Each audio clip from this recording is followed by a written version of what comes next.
Praise the Lord. Ave Maria. ഈ വീഡിയോയിൽ ഉപയോഗിക്കുന്ന തർജ്ജമ റിവൈസ്ഡ് POC ബൈബിൾ 2025 മെയ് മാസത്തെ പബ്ലിക്കേഷൻ. എൻ്റെ ഇഹലോകവാസത്തെ നയിക്കുന്ന വചനം. അങ്ങയുടെ ദാസനോട് അങ്ങ് ഔദാര്യം കാണിക്കണമേ.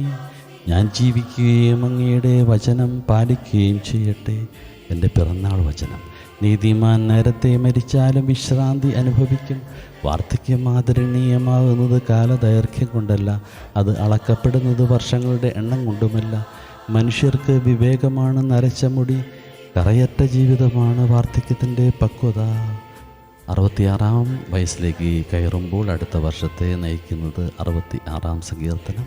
ഒക്ടോബർ മാസത്തെ ബാക്കി ദിനങ്ങൾക്ക് സങ്കീർത്തനം 66 വാക്യം 1. ഭൂമി മുഴുവനുമേ ദൈവത്തിന് ആർപ്പ് വിളിക്കുവിൻ. ദൈവമേ, അങ്ങേ അവതാരത്തെ ഓർത്ത് നന്ദി. ജന്മം നൽകിയ കുടുംബം, ദിവികാരുണ്യ മിഷണറി സഭ, പരപ്രസാദ് പ്രോവിൻസ്, സ്വർഗീയ കഞ്ചിക്കോട് പരിയൻ കൂട്ടായ്മകൾ എന്നിവയെ ഓർത്ത് നന്ദി. ആദ്യ സക്രാരി, പ്രോലൈഫ് ശുശ്രൂഷ, സെൻറ്റ് ജോസഫ്സ് മൈനസ് സെമിനാരി എന്നിവയെ ഓർത്ത് നന്ദി.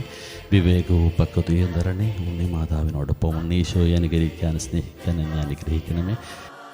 ദൈവത്തെയോ സഹോദരങ്ങളെയോ വേദനിപ്പിച്ച നിമിഷങ്ങളെ ഓർത്ത് മാപ്പ്. പരിശുദ്ധ പരമ ദിവികാരുണ്യമേ, പരിശുദ്ധ പരമതൃത്വമേ, നന്ദി, സ്തുതി, സ്തോത്രം, ആരാധന. ആമേൻ. Ave Maria.